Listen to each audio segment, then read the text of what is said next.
اعوذ باللہ من الشیطان الرجیم، بسم اللہ الرحمن الرحیم۔ تہجد گزار بننے کا آسان طریقہ۔ تہجد کو میں آسان کرتا ہوں۔ بعض لوگ ایسے ہیں کہ اگر وہ تہجد میں اٹھ جائیں تو دن بھر دین کا کام نہیں کر سکتے۔ ڈھاکہ کے ایک محدث 50 سال سے حدیث پڑھا رہے ہیں۔ انہوں نے کہا کہ میں اس شرط پر آپ سے بیعت ہوں گا کہ تہجد نہیں پڑھوں گا، کیونکہ میں تہجد نہیں پڑھ سکتا۔ اگر تہجد کے وقت اٹھ جاؤں تو سارا دن حدیث پڑھانے کا کام نہیں کر سکتا۔ میں نے کہا تقویٰ کی بنیاد تہجد پر ہے ہی نہیں۔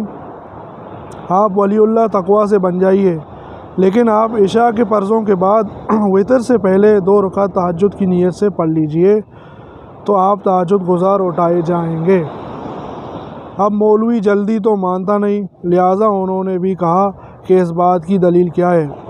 میں نے کہا کہ دلیل سن لیجئے۔ آپ علامہ شامی رحمۃ اللہ علیہ کو مانتے ہو؟ کہا کہ ہاں بالکل مانتے ہیں۔ میں نے کہا کہ فتاوی شامی میں لکھا ہے جو عشاء کے فرضوں کے بعد 2-4 رکعت نفل سونے سے پہلے پڑھ لے اس کو تہجد نصیب ہو گئی ہے۔ تو کتنی حدیث، کتنا آسان ہے عشاء کے بعد اشراق وتر سے پہلے تہجد کی نیت سے 2 رکعت نفل پڑھ لیں تو تہجد گزار میں اٹھائے جائیں کل قیامت کے دن۔ اس حدیث کی شرح میں علامہ شامی رحمۃ اللہ علیہ فرماتے ہیں، یعنی اس حدیث سے معلوم ہوا کہ تہجد کی یہ سنت عشاء کے بعد سونے سے پہلے نفل پڑھ لینے سے بھی حاصل ہو جاتی ہے۔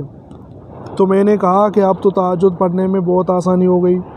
ملا علی قاری رحمۃ اللہ علیہ نے فرمایا ہے وہ کامل نہیں ہو سکتا جو تہجد کی نماز نہیں پڑھتا۔